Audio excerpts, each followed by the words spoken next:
नमस्कार भावांनो, आज चालू असलेल्या मौजे अंबेरे मैदानामध्ये बकासूरच्या दावणीतील साम्राज्य देखील पळाला गटाला काय झालं आणि बकासूर देखील पळाला गटाला काय झालं, बकासूरचा पैरा कोण होता हे आपण या व्हिडिओमार्फत सांगणार आहोत। तर भावांनो, आज मौजे अंबेरे मैदानात बकासूर देखील दाखल झाला होता आणि साम्राज्य, तर गाडी खाली जाताना दोघेही गेले होते, त्यामुळे पैरा कोणाला काहीच कळत नव्हता।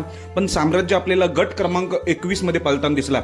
चांगली काटाकीर लढत झाली। या काटाकीर लढतीमध्ये 2 नंबरला उतरली आपल्या साम्राज्याची गाडी, त्यामुळे साम्राज्याला गटालाच हार पत्करावं लागली। गट क्रमांक 21 मध्ये पण चांगली लढत दिली, साम्राज्याने 2 नंबरला उतरली गाडी। आणि आपला बकासूर मी सांगितल्याप्रमाणे गट क्रमांक 27 मध्ये पळाला आणि चांगल्या रीतीने गाडी सुट्टा निकाल घेतलेला। त्याचा जुनाच पैरा होता तो म्हणजे बकासूर आणि बब्या साथीला म्हटल्यावर नक्की टॉपचा स्पीड सुट्टा निकाल घेतलेला आहे गटाला गट क्रमांक 27 मध्ये, आणि गटपासून गाडी सेमीसाठी पात्र झालेली आहे बकासूरची। त्यामुळे नक्कीच सर्वजण बकासूर फॅन खुश, कारण की आज टॉप स्पीड लागलेला, टॉप गॅस लागलेला आपल्या बकासूरला। आणि बकासूरचा पैरा होता बब्या, जोपर्यंत खाली जात नाही तोपर्यंत काहीच कळत नव्हतं। त्यामुळे पळून झाल्यानंतर समजलं की बब्या पैरा आहे, गट क्रमांक 27 मध्ये पळाला।